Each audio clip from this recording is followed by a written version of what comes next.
হাত্তা তাওয়াফাহুল্লাহ, হাদিসের স্পষ্ট ইবাদত তিনি মৃত্যু পর্যন্ত করেছেন, আপনি কখনোই এখনো করলেন না।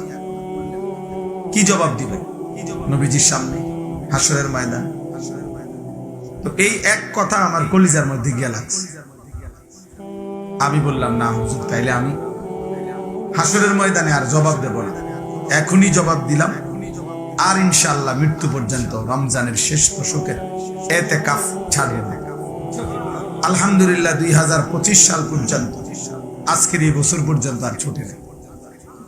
এই বছর আমরা শায়েখের সাথে, হুজুরের সাথে 1100 সাথী ইতিকাফ করছি এক মসজিদে, 1100 মানুষ। আলহামদুলিল্লাহ, আল্লাহ করাইছে। তাইলে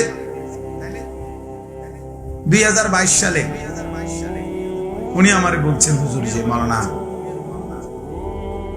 আপনি আলহামদুলিল্লাহ মানুষের সামনে ওয়াজ করেন, নসিহত করেন, আল্লাহ তৌফিক দিয়েছেন, যে একটা কাজ করেন, খালেস 40টা দিন দাওয়াত ও তাবলীগের নিসবতে আল্লাহর বান্দাদের জন্য আলাদা সময় দেন,